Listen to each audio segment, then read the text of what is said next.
This is the Yanks Go Yard podcast with Adam Weinrib and Thomas Carranante.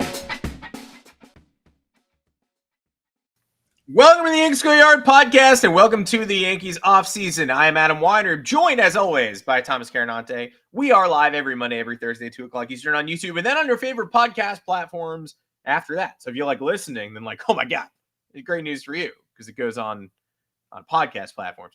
The New York Yankees offseason officially started this week. World Series 5-day grace period. You can't talk to outside free agents now, really. You can extend your own guys, but there are option decisions, qualifying offer choices coming down today. The housekeeping has begun, although apparently for the Orioles, you could sign Leody Taveras. I don't know how that managed to work, but they did. So congratulations to the Orioles on breaking the $100 million threshold on Leody Taveras. No, that was free.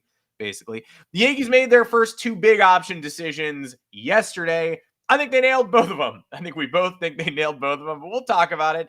A few folks have hit the market due to option decisions as well. Not sure how intrigued we are by those players, but we'll talk about the new entrants to the free agent market. A cultural movement in Toronto, a cultural moment. I'm a little bit scared. Steve Cohen cheaps out. Some more Yamamoto. It was never going to happen business. And again, today, the day when we learn whether or not the Yankees are going to tie any draft pick compensation to Trent Grisham. Thomas Carranante excited to talk about it. I guess let's just start right there. Early, rapid fire, speed round. Do you think Trent Grisham gets a qualifying offer today? No, I don't think so either. I'm pretty confident that we can put that to bed. Yeah, it comes down to the draft pick compensation, guys. It's a 4th round pick for the Yankees. Stupid 4th round pick. Yeah. It's a broken system. I'm not crying because the Yankees spend a lot and don't get any benefits. But, you lose Juan Soto last year and gave him the qualifying offer, and then you sign Max Fried, and then you just lose all the draft pick it doesn't make any sense. They lost one of the best hitters in baseball, signed a top 15 pitcher, and then still got penalized. Yeah. And in this case, because they're repeat tax offenders, or is it repeat tax offender, or just if you offended in the year that you're offering the qualifying offer, the pick gets bumped down. So I think maybe because the Yankees are always going to be repeat tax offender. They're never not going to be above the second limit. So that pushes the draft pick down to the 4th round, and this ain't the NFL. So I don't think a 4th round pick is getting you very far. And if you ask me, I think that there could be a legitimate shot Grisham accepts it. There's a bunch of ways to look at it. Grisham accepts it, and you're like, shit, I'm on the hook for $22 million, and we kind of have to rearrange the outfield, which, again, not really opposed to. We talked about this at length when, in September when Grisham was finishing off a career campaign. 2 is that the Yankees typically don't like to give out qualifying offers to players who it will affect their free agency. That said, I'm not sure a 4th round pick is going to deter many teams in this instance. If it was a competitive balance A or B pick, I would say otherwise. So either way, it's a moot point. And then finally, I think if they viewed him as that important of a piece, they would want him for more than 1 year, and they would just offer a 3-year deal, and that would be that. So no qualifying offer for Trent. No, goodbye to Trent. We knew that was going to happen. It's, sometimes you don't know when you're in the good days, when you're in them. And in this one, we knew what the good old days were. It was Trent Grisham hitting 31 home runs this year because it was a short-term thing. So best of luck on the open market. We're not going to encumber you with draft pick compensation. And if we do, delete this entire front part of the podcast. Just pretend it never happened. But it's not going to happen, I don't believe. 2 moves that are official yesterday. Picking up Tim Hill's $3 million option for 2026. Boom. Felt like a no-brainer, but then again, sometimes the no-brainers are the toughest decisions because then they go ahead and do the exact opposite of what you thought. Maybe they're scared of $3 million. They've been scared of $3 million in the past. Who knows? But not this year. Apparently that's enough for Tim Hill, the right amount. I agree. You need 3-4 more bullpen arms, so don't lose one of the very few you have who you believe in. And in that vein, decline Jonathan Loaisiga's $5 million option. Double boom. Didn't know if they'd be able to break the spell with Loaisiga, but that's 2 booms, like the Costco guys would say. Loaisiga, again, the Yankees just seemingly cannot quit him. Arm injuries are an annual occurrence at this point. At his peak, he is valuable, but you could say that of almost any reliever on earth. Like at anyone's peak, they would be worth your time. But the Yankees have paid Jonathan Loaisiga significant money to be nowhere near his peak and nowhere near available for several years now. And when they brought him back last year, it looked like there was some bidding war with the Mets that ended up probably not being legitimate, but that's where the rumor mill was at. And so it looked like they won a bidding war to secure Loaisiga on a 1-year deal with an option. And then what did he do this year? Participated in the middle months of the season after getting injured early, rehabbing, coming back, looking ineffective, getting injured again in a way that ended his season early. So if somebody pays the tag and pays the price and finally gets 2021 Loaisiga, like Godspeed. I don't have a Aroldis Chapman level distaste for this guy. I'm not going to be following every second of his career unless he goes to the Red Sox, which he might, being like, oh my God, I can't believe you got to trust me. He sucked here, which is what I'll be doing with Aroldis Chapman until the end of time. Yes. I don't care about Jonathan Loaisiga, really, but I can't be paying. I know the Yankees hamstring their own finances. I can't be paying him $5 million. If you want him so bad, if you're so bereft of arms that you're desperate to go back to this well, then pay him $500,000. Like, I'm sorry, or with major escalators to get him back to $5 million. But we can't be picking up this option. I really thought they might do it. I thought they might do it and then get to the end of the offseason and go, we wish we had money for a bench, but we don't because we signed Jonathan Loaisiga. Or, we wish we could do, there's like a starter out there who wants $16 million a year, but we've only got 9 because we paid Jonathan Loaisiga 5, so we can't be competitive, which they always do. Now we don't have to worry about that for now, unless I find out they reunited on like a $2.8 million deal or something, in which case I'm going to be mad again, but I'm not mad yet because he's gone. I think, I know he will be back on a deal like you just said, $500,000 with escalators. Again, his departure, I will believe it when I see it. That's how I am with Jonathan Loaisiga and the Yankees, and how this relationship has somehow persisted since 2022. They have been tantalized by his 2021 campaign, which was admittedly very good, but that was not a good season by almost any metric. It was a team that underachieved, and then a team that lost a 1-game playoff in Fenway because they blew 75 games during the regular season and should have had the home playoff game themselves. So I kind of look at that campaign for Loaisiga with a grain of salt because it was a largely irrelevant one. And his playoff performance is abysmal. I know he hasn't had that much experience, but literally every time he's come into a playoff game for us, it's been as close to dreadful as it could possibly be on a larger body of work scale or a larger sample size scale. So he won't be back obviously under anywhere close to those terms because they claim he's going to be ready for spring training, but I think the way that his season ended, it was still a little bit like under wraps with everything that had happened and what exactly he might have been going through and what procedures or treatment he may have needed. So that vague nature of it just makes it all the more complicated, where it's like, you just can't guarantee this guy money. He's somebody who, look, it's unfortunate, right? You don't want players to have this type of injury history and have it affect their careers. Like Jonathan Loaisiga, I'm sure, loves playing baseball and has been unable to for the most part. He's pitched in, I think 50 games from 2023 to 2025. That's literally nothing. 2024, it's like an incredibly Jonathan Loaisiga. 3 games, 4 innings, 4 shutout, and you're like, 4 shutouts, 7 hits. I mean, it's so Loaisiga. He was clearly hurt that entire time, and they put him on the shelf after 6 days. Yeah, it was like he did elbow surgery in 2023. And then it wasn't enough of an elbow surgery. So then it was reconstructive elbow surgery in 2024. And then it was, let's see what you can do in 2025. And it was not much. Look, 30 games was solid, I guess, but his performance was so bad. The numbers really don't tell the whole story, but almost every time he came in, either he would let runners on base score so it wouldn't directly affect his numbers, or he would be allowing earned runs. It was very few clean innings from him when he had the opportunity. So I think there's a chance he comes back on some deal like that. Tim Hill, I mean, if this was even a thought for a second from anybody in this organization, that's crazy. And I am critical of the Yankees, but I think they're much smarter than that. They knew the value they're getting here, right? Tim Hill's 2 best years, best year and a half, you would say, of his career have been with the Yankees. Whatever they have figured out with him has been as revolutionary as it could possibly be for someone who's, I don't know, one of the bottom rung guys in the bull, like theoretically should be one of the bottom rung guys in the bullpen, but ended up raising raising his floor to become like fairly high leverage. And regardless, let's say Tim Hill in a vacuum was not high leverage and was not somebody who was necessarily a lefty specialist in that vein.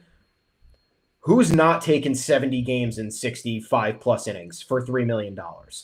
For the again, I don't think he's going to be low 3 ERAs, high 2 ERAs like he was. Like, I think there's definitely a chance that is not as rosy as it was these last 2 years. But like the availability, man, there's no denying that for the price you're getting. And we've seen the bullpen have to do all this overhaul work because of injuries and underperformance. And Tim Hill's largely been consistent. And you can't have these crazy expectations for all these players. Like, Tim Hill is Tim Hill. He is a 36-year-old pitcher who is rock solid. And there should be nothing there should be nothing expected of him other than I need you to pitch, get me through these innings, and have it be somewhat competent. And he does that better. So welcome back, Tim. Welcome back, Tim. Shout out, Tim. Use Tim as much as you can. He could be a playoff linchpin, maybe, if you'd let him be. I can't believe I blacked out how often Jonathan Loaisiga appeared this year. Like, I wouldn't have believed you if you told me it was 29, almost 30 innings. But guess what? He played a major role in my least favorite game of the year, maybe my least favorite game of my entire life. So very cool. With first and second and 2 outs in the a 6-2 game in Miami, Jonathan Loaisiga relieved Carlos Rodón in the 5th. Hit Otto Lopez with a pitch to load the bases, gave up a 2-run single to Liam Hicks to make it 6-4. Got Kyle Stowers to end that inning, and then that was his last outing of the season. The worst game of the year. He allowed a base runner, followed by a 2-run single, followed by getting out of the inning. Yankees still win that horrific game, maybe, if not for that. Although maybe not, because you could have convinced me. Camilo Doval, if you tell me that an alternate timeline happens where he gives up a 5-run blown lead in the 9th, I'm like, yeah, that's possible. We were always destined to lose. That game was hell on earth. But yeah, goodbye for now to Jonathan Loaisiga. But like you said, I don't even know if we buy it. A couple other folks who've hit the market due to option decisions. I think the Yankees list of potential bullpen targets just got a little bit larger today. The Atlanta Braves cleaning out their bullpen for some reason, no apparent reason. I kind of don't want to know what the reason is because I want to kind of care about these guys, and maybe the Braves know something I don't.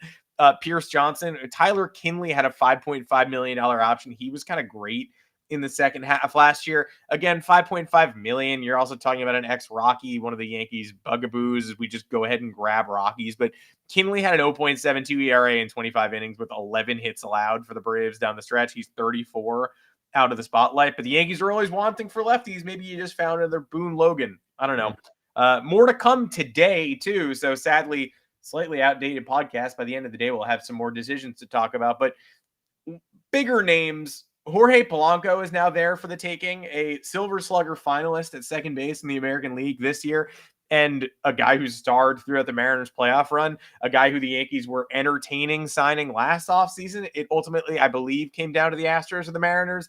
Mariners got him, but he declines that $8 million option. He's a potential Jazz Chisholm trade replacement. Sorry, we're not going to do that. That's not a road we're going down.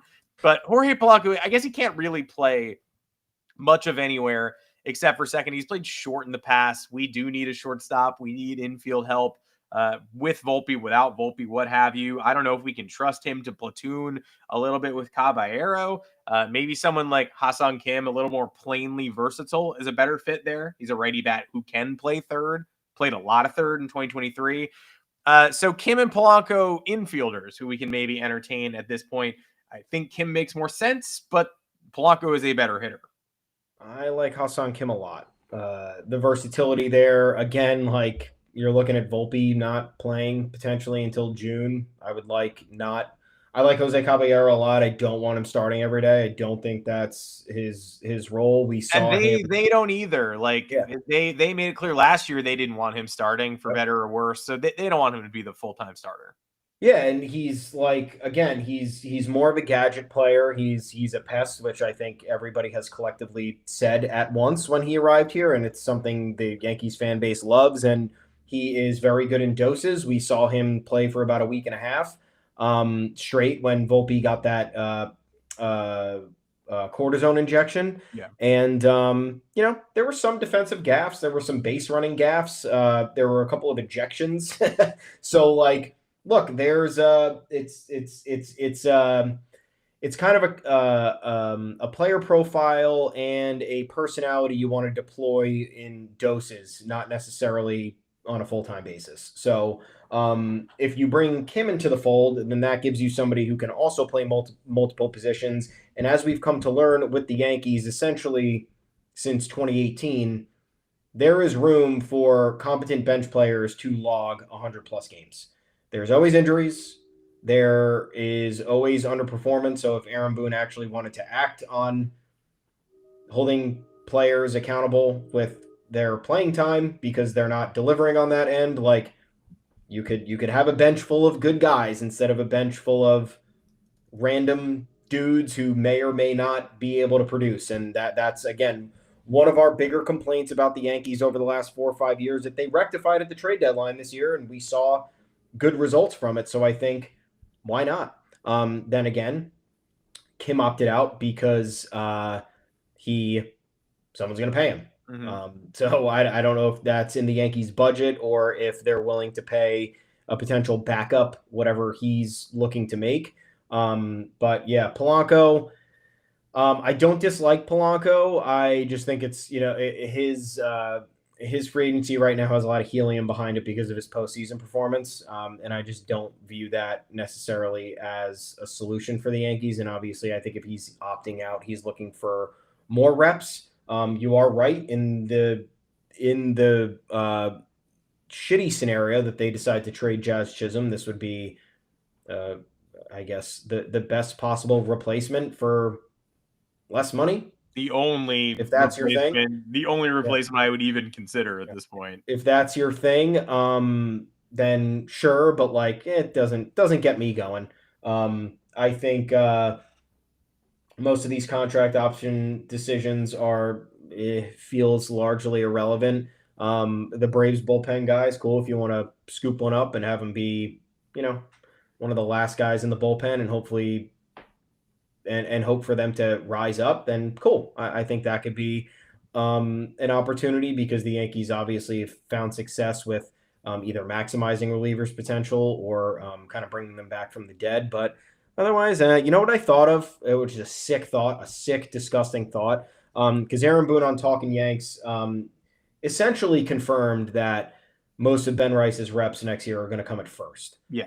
With some mix at catcher. So that would mean, on the surface, the Yankees will be looking for a right-handed hitting catcher, right? Mm-hmm. Christian Vasquez. I mean, his bat has been terrible, but he's an asshole and he plays tremendous defense. Like he's been like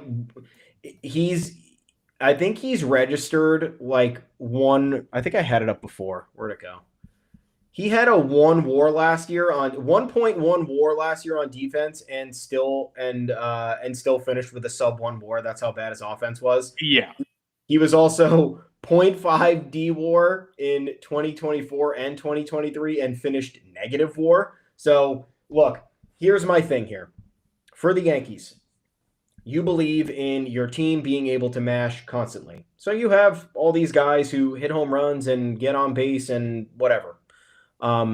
Does every single player need to have that characteristic? Can you have somebody who's got, a World Series ring that was a former rival that's been in the league for 10 years that can give you 50 solid games at catcher and maybe run into one every once in a while if he's surrounded by better players? He's just been in Minnesota the last 3 years and they've largely had an underwhelming offense for the most part. Yeah. So I don't know. It was a gross thought, but I said to myself, like, you're not getting like that. You can get him for super cheap. You want to talk about staying under that Steve Cohen tax threshold that the Yankees love to do? Christian Vasquez for like $2 million. Done deal. It's absolutely disgusting looking at. I mean, again, just what the Red Sox do. It's offensive. I don't get it. Yeah, it is. It's crazy. 23 home runs for Christian Vasquez in 2019, 2.2 WAR in half a season with the 2022 Boston Red Sox, and then the very next year negatives in Minnesota, and also after they traded him to Houston, negatives later in 2022. Oh, he could have been worse in Houston. 35 games subtracting WAR in the same season in which he put up 2.2 in the first half. Like it's actually grotesque. It's a crime that should be investigated. But I would say yes to Christian Vasquez. I would say yes to attitude and assholes. You see what Cam Schlittler has done to melt down these Boston Red Sox fans? Like, it's out of control. It won't stop. He apologized this week ostensibly for saying what he said after what he did and saying that the fans made it personal for him, just trash talking people. And, you know, when he went on like Lucy Burge's Instagram, was like, hold this L or whatever he said. He just put up a statement that was like, Boston and New York mean a lot to me. Like, I took things very personally when you went after my family. I will always love Boston. I will always love New York. I want to deliver a championship for these fans. The most inoffensive thing that pretty much anyone's ever said. And Red Sox fans were still spiraling out in the mentions, being like, you know, oh my God, now he's taking it all back. He can't even stand by what he said. I can't believe he said what he said in the first place. Like, Red Sox fans for a month now have been sitting here being like, our team wasn't even good. Like, you beat us? Well, we weren't even good. It's their newest Teflon excuse. Like, when they win, it's bragging nonstop. When they lose, it's like, we didn't even care that much this year. And now that they lost to the Yankees in a playoff series, it's like, this was a bad Red Sox team. You don't get to brag for beating a bad Red Sox team. Crazy. You support them. Mm-hmm. And so Cam Schlittler and that attitude, like, even when he's bragging, when he's telling the truth about what happened, when he's saying fuck Boston at a Knicks game, or when he is literally sitting here putting out a statement saying, I love both cities, I play for New York, let's get a championship, like the most innocent thing he could possibly be saying, they're still imagining him sneering while he's saying it. They can't handle that he put up a picture of the TD Garden and Bruins games after his season ended as kind of a tongue-in-cheek, whoops, I lost, now it's Bruins season joke. They can't handle that. So more Schlittler, he's helping. More Christian Vasquez types that bring the attitude back where it needs to be. And Boston fans saying, well, we were actually bad this year. It doesn't matter that you beat us. Like, that's the best they have right now. And that's really embarrassing and lame. So if that's the best they got, then keep the pressure on. Get people who can agitate a little bit. Schlittler has done wonders for the Yankees. And maybe somebody like Vasquez on a way smaller scale would as well. One guy whose personality I don't think would move the needle that much in this aspect, but look, we need more pitching. We just do. And I think we're going to get a starter on the free agent market or maybe trade. We'll see. We just need innings. Shota Imanaga is now available. Cubs decline him. The Cubs are like legitimately afraid of the lockout. Like, anybody who owns money they can void into the future, they're doing it. 3.73 ERA this year for Imanaga down the stretch after getting injured, after, you know, losing that drive. He was not the guy who was a rookie of the year contender in 2024 and an all-star, nowhere close. And by the end of the year, when he was in the postseason, he was getting lit up. So not a guy who I would say, oh yeah, that guy can step in for Carlos Rodón. Absolutely. Theoretically, an innings eater, does not have the durability. He made 25 starts last year. That feels like about as much as you could expect from him. I'll say, if you're looking at if you're looking to replace Carlos Rodón with innings that you can trust, maybe the upside's not there, but maybe it is for a month and a half, I would say check out the trade market. See if you can get Jameson Taillon from the Chicago Cubs. If they're giving away everybody who's not tied down. I enjoyed my time with Jameson Taillon. I would enjoy him as like an innings eating number 4. He can be in my rotation all year. I don't mind it. He made a playoff start this year. Imanaga, I think, too busty for me at this point in time. The Cubs agreed. I don't think this is such an egregious decision from Chicago, given what their priorities are right now, but we're going to have to get a starter. It is a name I didn't expect to be talking about. Busty. Yeah. Busty. Imanaga, I initially started writing about why he would be a good solution, and then I did a little under the hood research. And he has one of the worst rates of fly balls that are pulled. That's not good for Yankee Stadium if he's pitching half his games there. He doesn't induce a lot of ground balls. And we saw the hard contact come to life in the worst way. I don't think what we saw down the stretch from Shota Imanaga was Shota Imanaga. Like, you have a hamstring injury that arguably affects you all year to varying degrees. I thought it was crazy that that the Cubs rejected that option, because I don't know what other solutions they have. Maybe maybe they go after Ranger Suarez. But Sure. then you're talking about paying a lot more money, and the Cubs have not been doing that over the last few off seasons. So They're I not don't going to know. touch Kyle Tucker. They're saying, like, they traded for Kyle Tucker, and at least the Yankees entertained Juan Soto. The Cubs are just like, best of luck, No. enjoy your next city. Yeah, they were in looking at the year-over-year payroll versus revenue figures. The Cubs were the biggest offender by far in terms of taking home profit and not reinvesting in the payroll. But we can't comment on billionaires spending because it's not our money, is it now, Adam? No, of course. For the Yankees, so like, look, I wouldn't be opposed to an Imanaga signing. I just, that'll be a third lefty in the rotation that you're signing for ostensibly 3+ years. So you're going to have 3 lefties, and then I don't know, that's a lot of lefties. So, and there's more right-handed hitters in baseball. So that kind of puts you at a bit of a disadvantage. In terms of, look, I'm not opposed to Jameson Taillon. I think he's a really, really good back-end option. But we heard the Michael King rumors and how the Yankees would be open to a reunion there. I don't know what that would look like. Michael King's also coming off another season with injury. He's another person who struggled with injuries throughout his career. It'd be funny since he was the headliner of the Juan Soto trade with the Padres, and then he'd be coming back. But the Yankees need stability in whoever they're getting. And it doesn't need to be a full year of stability. It just needs to be, we can't have you miss weeks of the start of the season because we are already having people miss weeks and months at the start of the season. So I don't entirely know where Michael King is with his, because he came back at the end of the year, right? And then he was immediately ruled out. It took like no time for them to be like, oh, no, this was a mistake. He's done actually. And he will also not be on the team next year. So I'm still Merrill Kelly train, man. Because you can just figure, I know that's not necessarily that's not a pound for pound replacement for Carlos Rodón. I think Michael King has nastier stuff, and he's more of an ascending pitcher based on what he's been able to do over the last few years. Shota Imanaga, all-star, name recognition, kind of a high-profile name, unexpectedly hitting the free agent market, so there's a little bit more attention there. Taillon, I think a little bit more of a high-profile trade candidate. A lot of people have been talking about him if the Cubs are going to shed payroll. All the options that become more and more talked about, generally the Yankees avoid them because if it's either market competition or open market competition or trade market competition, all that. I haven't heard a peep from anybody and Merrill Kelly. Like, not a peep. I understand it's not really the time to talk about him. He didn't have a contract option. He's not a trade candidate, but I mean, he's sitting there. He's sitting there for free. Or not for free. That would be illegal, but he's sitting there. I mean, if he was for free, the Yankees should be all over that. I mean, that's so helpful and he costs no money. Oh my God. So yeah, I mean, look, money's the name of the game.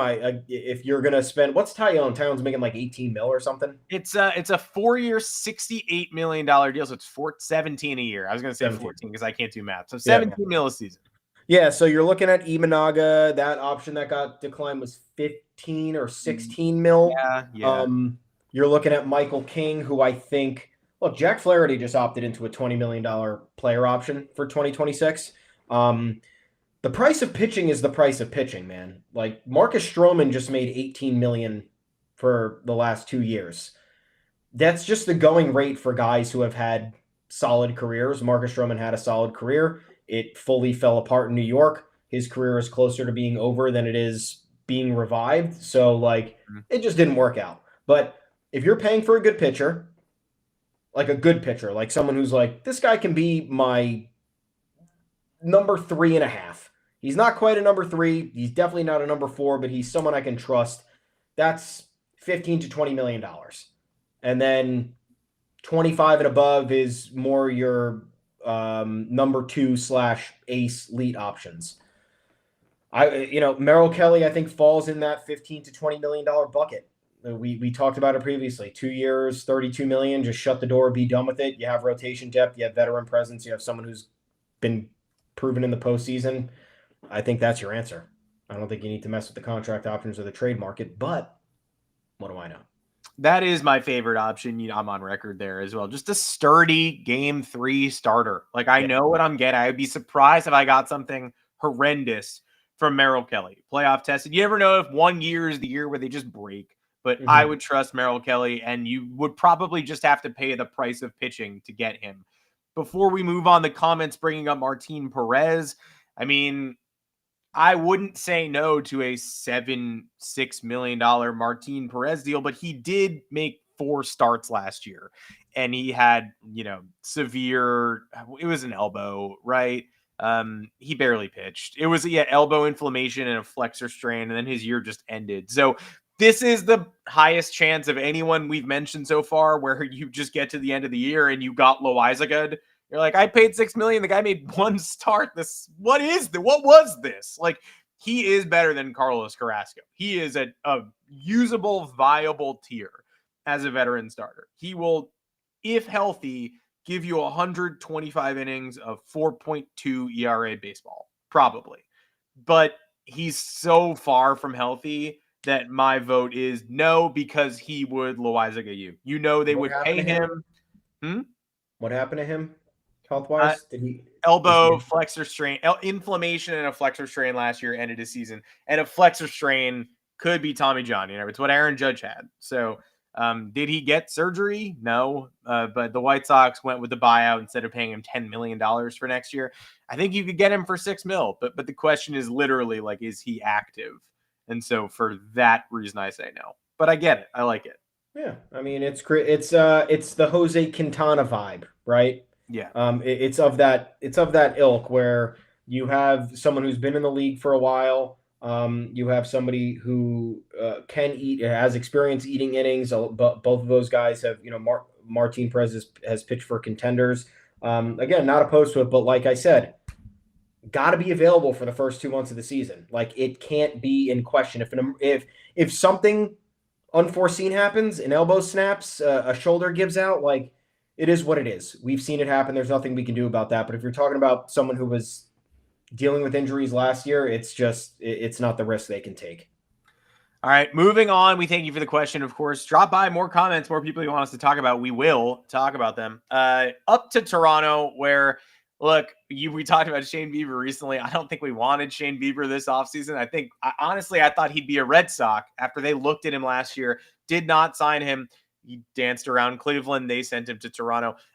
Everybody he was dancing in Cleveland. He was dancing around Cleveland, going to Great Lakes Brewing, going to the market. And now he's up in Toronto. And this is an offseason where teams are going to be really hesitant to give out multi-year deals, big ones, given the lockout. They don't know what the future financial state is going to look like of the league. It's probably not going to have a cap without a floor, but I don't know. There are also a bunch of lame. I feel like there's a meme that corresponds here that I can't think of it, but it's just like there are going to be teams crying about the cap that are never going to be anywhere close to the cap. It's like when people are like, Zoran's mayor, I'm leaving New York. And it's like, you live in Iowa. You live in Iowa. You're not in New York at all. There are going to be teams like the Guardians who are like, can't give out a multi-year deal because the cap, sorry. And it's like, you have $112 million payroll. But people aren't doing it. And Bieber was set to earn, I saw projections up to like $20 million a year for like 3-4 years. He could have gotten like a 4-year. I think I saw $100 million contract projection for him. Really? That's insane. But obviously, after what he did in the second half of this year, I think you get 3 years. I think you get 3 years at 18, 19 million at least. You're taking that security if you're Shane Bieber and you're injured, typically. But he took just that 1 year, 16. He picked up the option to stay in Toronto. He took way less without any security through the lockout to stay with the Jays. His wife posted an Instagram about how warm and comforted they felt in Toronto. Was that the sole reason he went back? No, but it was a pretty big one. I mean, there's really no reason to do that unless you love the team and city you're currently in. He was only there for a couple months. So it's a cultural moment for Toronto. If you were thinking that year over year, they might not maintain that chemistry and whatever they distilled to become an underdog in the World Series this year, clearly a lot of guys are motivated to run it back and return. That doesn't mean it will happen, but it means there's another team in the AL East that people want to play on above all else, putting their financial concerns aside, at least some people. Trevor Story opted in Boston. Now, he said, I feel like I owe this city, this team, whatever, for sticking with me. He's also got multiple years on that contract. So it wasn't like choose 1 year or go play in the deep end for multiple. He's got like 2, I think, with another team option at the end of it. So he's not just saying, 1 year, whatever. But still, okay, that's Toronto, that's Boston. That's the 2 teams in your division who also made the playoffs this year with players who are like, I'm not leaving. I want to stay. We're building something. And I'm not judging Cody Bellinger on the same parameters because he's got 150 million to 200 million ahead of him, probably. But not for 1 second did I think Cody Bellinger would opt in, because nobody opts in. Garrett Cole opted out last year and then opted in because he got. And then we alphaed his ass, dude. Yeah, Yankees actually absolutely alpha Garrett Cole for some reason. Just kidding, Garrett. We didn't do that. No, they sent goons to his house. No. But Garrett opted out, right? Because that's what people do. They opt out. Cole obviously wanted to be a Yankee for life. Still opted out. Still tested the market. Bellinger ostensibly enjoyed being a Yankee, so we've heard, but still opting out. Still testing the market. Shane Bieber not. Trevor Story not. People who could have viably gone either way are sticking around the other AL East playoff contenders. And so I just, I'd love to get back to a place where the Yankees are having that effect on people, but it's 1 each in Toronto, 1 each in Boston. And like the comments say, bring Don Mattingly back. He leaves Toronto, so that is interesting. I mean, there will be a disruption in their culture next year. Their bench coach is gone. There's a rumor, John Salisbury tweeted that the Phillies are considering bringing Don Mattingly in as a bench coach. I don't know if the Yankees would. I'd love for them to open their arms to a member of the family, especially one that just got his heart broken for a division rival and then left that division rival. So that's a feather in somebody's cap. Donnie is moving on. But yeah, Bieber and Story, to maybe a lesser extent, definitely signaling not a culture shift, but just an ongoing culture continuity thing that the Yankees are going to have to deal with. Yeah, this is a big concern with the Yankees. This is a theme on this podcast that we talk about all the time, where it's like nobody really not nobody. I don't want to have blanket statements out there, but it feels like as the years go by, fewer and fewer players actually want to be members of the New York Yankees. It's either they want to avoid it altogether because, again, it's a tough place to play. It's just, for the historical expectations and implications of World Series and all that. You have the unforgiving media. You have the fan base that is dialed into every single inning. And in the age of social media, it gets stressful. Mm-hmm. Got to remember, we're 35. These players are in their mid-20s. Like, they've seen some more internet shit than we have. Like, we're on the outs of, like, paying attention to everything that's going on Instagram and TikTok. Like, I'm there, but, like, I'm not in there. No, I don't know what 6'7" is, and nobody does. We're not in the depths of it all, but we see what's going on from a distance. We got our binoculars on. We're paying attention. We're not completely ignorant, but there are a lot more people in the weeds, and there are a lot more people who are conditioned to use social media a little bit more expansively in their lives, and it could weigh on you. So that's that. And then lastly is, I think the Yankees over the last 15 or so years just became a vessel for guys to get paid. Go to New York, you'll get the biggest fucking contract, and then that's where you are, and you're making all your money. And then the Yankees drew a line in the sand, and we're like, you know what? We're going to kind of cap our spending. We're not going to go after the big fish every year. We're going to be selective in our process. We're gonna zig when everybody tries to make us a negotiating chip and things like that. So it's become more of a business-oriented approach as opposed to, like, and this sounds corny, but the Yankees family. I'm part of the Yankees fabric, part of the Yankees culture. Like, that just doesn't exist, I feel like. Yeah. It died with CC Sabathia and Brett Gardner, in my opinion. It could come back. I don't know. I do love Giancarlo Stanton, and I do love Aaron Judge. But we talk about all the time that there's something lacking. We don't know what it is. Again, the world is different, so I am not sure. Shane Bieber doing this is cool, number one. I respect it. Mm-hmm. Number two, there's two other reasons that I believe he did this. The first is he has unfinished. He gave up the game-losing World Series the game-losing hit in the World Series. Sure did. He gave up the home run to Will Smith. So that weighs on you as a player, as a competitor, as somebody who, battled through injuries and fought his way back, and former Cy Young winner and all that. Like, competitive guy, dedicated to the craft, like excellent pitcher. We talked about how we wanted him at the trade deadline. We didn't get him. Blue Jays got him. Blue Jays reaped the rewards. They didn't get the final reward, but they got as close as you could possibly get to it. They got reaped. In the end, they got reaped. Bieber pitched his heart out, and unfortunate, shitty ending for him. And he did way more than he was asked for, and honestly performed way above expectations after that trade deadline. So hard to really fault him for that. So that's weighing on him. I think that was part of the contract decision. Two is interesting. If you look at the Blue Jays payroll, because this is what I do. Baseball Reference payroll table, fun stuff. George Springer, free agent after 2026. Kevin Gausman, free agent after 2026. They're going to need more pitching. If Kevin Gausman's leaving, Jose Barrios is not exactly who they thought he would be, and he signed for 3 more years. Mm-hmm. And they are probably going to want to keep a veteran presence around Trey Savage. And among, the other younger players I assume are coming up the pipeline. Bieber could be a perfect candidate for that. Someone who can land a contract extension in season. The Blue Jays can avoid off-season problems with personnel and the lockout looming. Maybe they extend Gausman, and this is all doesn't matter, but Bieber has he's a year younger than Gausman, and or they could retain them both. They just got 4 home World Series games. Revenue's probably pumping off the charts, and they might be able to just make it all happen. So I look at the payroll and the possibilities there, and if Bieber really likes it and he is kind of sending a message to the organization by doing this, maybe the organization reciprocates and say, hey, Shane, how's 3 more years? We'll go up to $17 million a year. You're here. Who knows? Man, I still can't believe we're talking about it and that the Blue Jays did not win the World Series. Crazy. I keep thinking that they did. They didn't. Woof. And Shane Bieber did allow the home run. Yes, the Yankees family may be overstated these days since the departure of CC Brett Gardner.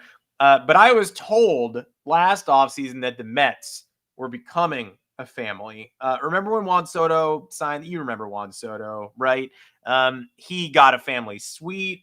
Steve Cohen was willing to do that, bend over backwards, do whatever he wanted. There was an ESPN article gushing about the pursuit of Soto that said, sure, the Mets are run like one of Steve Cohen's hedge funds, but actually it's the family atmosphere that redefines what it means to be a Met. And Steve Cohen involved family in the Juan Soto pitch to make it clear, what they embraced. And anyway, the Mets just lost 2 coaches to the Atlanta Braves this week, which isn't what family does, I don't think. Jeremy Hefner, the pitching coach, got flat fired. And so he obviously, in a moment of indignity, signs with the Atlanta Braves. Ballyhooed pitching coach, a guy with a good resume. He's gone, so now he's a Brave.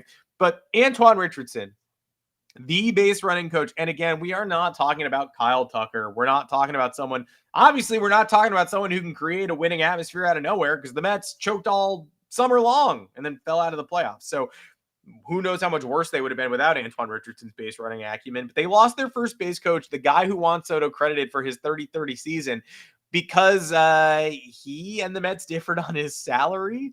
The Mets had a benefits package that they couldn't line up. And apparently the Mets really wanted him back, but not that much. I guess that's what we're calling family these days. Richardson, quote, I had a proposed salary with benefits included. The Mets had a proposed salary with benefits included. We differed on the salary part of it. Oof. By the end, apparently the Mets had already hired some coaches and were limited on the amount of funds they could pay him. So when he brought back a deal, they said we can no longer afford that. And he went, great, I'm going straight to Atlanta. Again, not a thing you do if you don't feel disrespected. That's why I rolled as Chapman's in Boston. because he's claiming disrespect in New York, and it's embarrassing that he's doing that, but he is. So, Mets, no money. Mets, no family. Mets, no playoffs. So then what are they if they're not any of those things? I needed this to be funnier. I needed it to be like they weren't offering dental. And he was like, you got to be fucking kidding me. My teeth are terrible. Yeah, sorry. Yeah. Like, Steve, you know this. We've had these meetings. I've been asking for this. Your teeth are a drain on our payroll, Antoine. You know that. I gotta get 3 more teeth, Steve, and then we're done. 3 more crowns. Come on. He went to the Braves, did he? He did. He went to the Braves. So, crazy that is that not sending a message? Like, that's bad vibes, in my opinion. Again, you don't know the intricacies of the salary, but I can't imagine for a first base coach. He was first base coach, right? Yeah. I don't know. Weird in terms of, but then again, it could have been, I'm not going to go full anti-Mets here because I do feel bad for the Mets. And again, I think we gave the Mets, we gave them 1 year of oh, you're the big dog. You have Juan Soto now. All right. Yeah. I hope this year is so painful for you so that you realize how hard it is to be where you're trying to be. Now now I feel bad for the Mets. Now I'm good. I have nothing to say about the Mets. Yeah, I mean, it got dicey there with all the trash talking, unnecessarily too, because again, Yankees fans don't care. Generally, they don't care. There's always the shit talkers, right? There's always the people on social media. There's always the infighting. But generally, if you poll Yankee fans, I'm confident if you polled Yankees fans in terms of their opinion on the Mets, it would largely be neutral until this offseason. And now it's probably at an all-time high in terms of tension. But besides that, I think this could have potentially been a ploy because it's evident they did clean coaching staff house, and they have made it known Carlos Mendoza is staying, and whatever else around him was the problem. So we've the Yankees Aaron Booned it where they said, oh, the team collapsed and was bad. All right, let's replace the coaching staff 2 times over and leave the main guy in charge because obviously that will make the biggest difference. Yeah. I don't know. I've never coached professionally. I coached Little League a couple of years. I never had to fire my hitting coach or throw my assistant into a dumpster, but you did it anyway. So. Yeah, but I did it anyway. I don't know how far the impact goes with the assistants and if they're truly to blame. But I would, I would go as far to say that I don't think that process necessarily works. Because again, we saw it happen 2 times over in New York. It's about to happen a 3rd time in a mini version, and that's with other people departing on their own. So if the Mets purposefully gave him a lower salary and said this could be our way of getting out of it without having to fire him because he technically didn't do anything wrong, but we want to change. I don't know. I always think like that because it's the business of the game, and there's always business tactics by the suits, as you know, working in the corporate world. So maybe that was it, but because it's hard to believe Steve Cohen being a $20,000 raise, Antoine. I don't think so. My head can't do it. Raked in $450 million last year. So yeah, who knows? But he went to a rival, so Braves fans are going to be having fun with that this season when their inevitably quotes will come out. So we'll see what comes from that. Yeah, I was all in on the Braves after this, and again, they're just ditching their whole bullpen. So now I'm moderately in on the Braves. I don't really know what's going on in Atlanta. People got to pay. Somebody got to pay somebody. Cooper Criswell can't be the biggest move today. Back to Boston, huge. Max Muncy's option just got picked up. We don't get to talk about that. He'd be a fun Yankee Stadium fit. I kind of want him. Can they trade him to us and then they can sign Bregman? I'd be fine. They can do that. $10 million, very affordable. Alex Bregman. Again, I mean, the most inevitable thing that has ever happened. November 6th, I'm on record. Remember when the Red Sox traded Rafael Devers and a bunch of Boston fans said, that's it, I'm burning my jerseys. I'll never support this team again. And then a month later, they were better for a million reasons that had very little to do with Devers. And then at the end of the year, if they'd had Devers, they might have beaten us in a playoff series or gone on a longer run. But of course, their record spiked as soon as they got rid of Devers. And then Boston fans were like, bro, actually, he's the problem. He was like toxic in the locker room. It's actually the best trade they ever made. It's actually Craig Breslow is a genius. I'm stapling my jersey back together. Like, that is going to happen again times 2 if they let Alex Bregman walk. After they told me all year long, oh, Bregman's the glue. He's like telling the guys in the locker room that they should be trying to win. Like, it's game changing for the Red Sox to have a guy in that locker room on that bench who's like, winning is good and losing is bad. Like, it's completely changed some of their mindsets. And then at the end, he gets hurt. He comes back. He loses his power at 273, 18 homers, 128 OPS plus. Very good. A Silver Slugger finalist in the AL at third base. I guess a light year for the AL at third base. But Alex Bregman had 2/3 of a year. And now he opted out. He's going to want $190 million for 7 years. And the Red Sox aren't going to pay him that, I don't think. And it's a mortal lock that he leaves. And Red Sox fans are like, unbelievable. Ownership cheaping out again, even after extending Anthony and Crochet and Christian Campbell and everybody you wanted to pay last year, paying Bregman in the first place. Now ownership cheap again. We have to disavow the Red Sox, followed by the Red Sox starting 40-20 with Bregman somewhere else, hitting 240 and no power wherever he chooses to go. And Boston fans at being like, actually, genius move letting Bregman go. I said it the whole time. Actually said it all along. I said this team will finally find their ceiling when they let Bregman go. The opposite of what you were saying the whole time. It's a mortal lock November 6th. I'm on record. One more thing we definitely wanted to touch on. I hate Red Sox Twitter, by the way. Hate it. I mean, Red Sox Twitter, just embarrassing. Like, congratulations to Cutter is King on doing the first Red Sox podcast that's 95% about the Yankees. I'm sure that'll be a great listen for all Red Sox fans out there. Yoshinobu Yamamoto, he's back in the Yankees zeitgeist because he was the best pitcher in the World Series, the best pitcher in the playoffs. And the Yankees, yes, they stopped the bidding at $325 million. This is actually a great example of what you were just talking about how there is usually more going on in the business than we know. People were quick to jump down their throats when they offered $325 with creative opt-outs and the potential, higher AAV, I think, but lower overall than the Dodgers offer. The Mets offered big. The Dodgers offered big. The Dodgers were able to offer big because Ohtani deferred. So that suddenly freed up like $40 million of AAV they could play with. And they used some of that to give Yoshinobu Yamamoto a huge contract offer. Unsurprisingly, he went to LA to play with Shohei Ohtani after that happened. And still, everyone was like, Hal Steinbrenner cheaped out. He didn't want to offer him more than Garrett Cole's salary, which I guess, fine. Or, what I've heard a lot is, the Dodgers offered $325. Hal Steinbrenner should have just offered $400 and been like, take it or leave it. Not how it works. And then John Heyman finally to clear it. We all knew this. We all knew there was more going on. And Hal Steinbrenner talked about how they thought it was a competitive offer. And all Yankee fans are like, you bitch. It wasn't competitive, even though it was right at the top of the market. Like, sometimes they can't say anything. Like, they'll just be chastised. Like, sometimes they need to be wrecked. And sometimes they're just talking. And those quotes don't need to be destroyed. But John Heyman, quote this week, no New York fans, there was nothing Yanks Mets could have done about signing Yamamoto. Once LA also bid high, their fates were sealed. Heard early in process he preferred to go west. So shout out to Shohei Ohtani and shout out to Yamamoto's Dodgers fandom, which we learned about afterwards. It was never going to happen. We knew that. And Hal Steinbrenner did not want to come out last year and be like, he said he wanted to go to the Dodgers early in the process. So what am I supposed to do?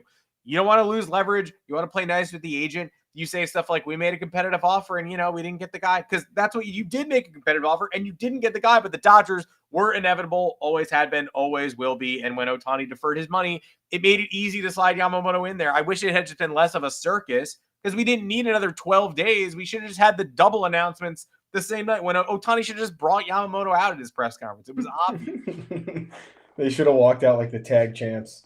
Yeah, like the Step Brothers interview. He peers out from behind him. It's like, oh, okay, great.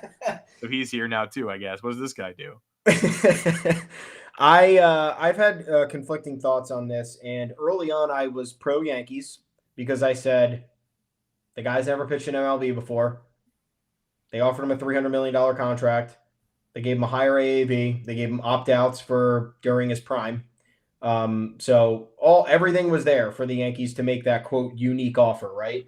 And then when it came out he was a Dodgers fan, we said, okay, like they kind of did their best to make the offer more unique outside of, again, going to $400 million for a guy who's never pitched in MLB. Then I said, okay. He apparently had good interviews with the Yankees and enjoyed meeting with the Yankees. Those are reports that were said. Mm-hmm. And the Yankees drew a hard line at $300 million. And then the Hal Steinbrenner quote resurfaced again this offseason, where he was asked, okay, did you not think going up to $325 million would matter in terms of getting him or over that? And he just point blank said, I think our $300 million offer was very fair and good. And he didn't expand upon it beyond that. So at that point, you read the context clues and you said, oh, okay. So again, you fucking drew a line in the sand and you played hardball and you lost hardball. And now you're being asked valid questions about what happened, why didn't you get him, and could you have gone to greater lengths? And you're either being vague or you're leaving it open for interpretation that you had an idea and that idea was not going past this point. And as we've seen, not going past a certain point has hurt this team in a multitude of free agent chases and trade deals. The tariffs on the trades, the Yankees are getting killed in trade deals. So then you question, okay, you scouted this guy. You really like this guy. Brian Cashman went to Japan to watch this guy. The relationship here was clearly moving in the right direction. So did you actually ruin it by not offering more money? And I think those questions are valid. And John Heyman, who I believe he's very connected to New York sports, he's very connected to the Yankees front office, he's very connected to Scott Boras. All of those are good sources to have when you're talking about these topics. If he is telling me that there is nothing the Yankees could have done, then so be it. We have to put it to rest. It is what it is. It's harder, yes, to reconcile with it all because Yamamoto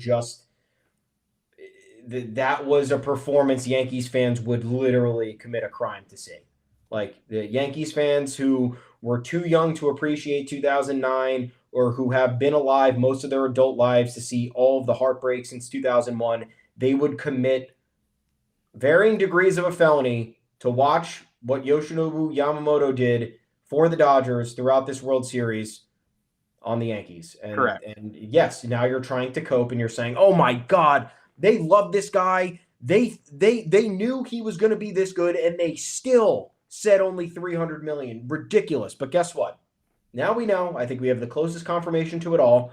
Even if the Yankees went to $350, he was probably staying with the Dodgers. $375, maybe.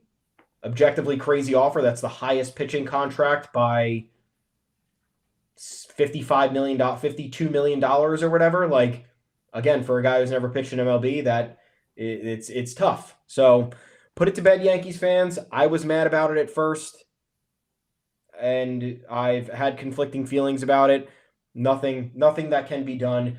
It's about the Yankees repairing if you want to have a larger conversation about the Yankees repairing their overall image with free agents and big name players who want to come to New York and secure a championship for the city and make that their personality and their identity for the length of the contract, then yes, we can talk about that. But Yamamoto had other ideas in mind, and the Yankees felt that and decided to go with the different contract offer to see if it would sway him. It didn't. He's with the Dodgers. This is life right now. So I'm sorry. I'm sorry for all of you. Get Okamoto, see what you can do. Tarek Skubal going to eventually eclipse that contract.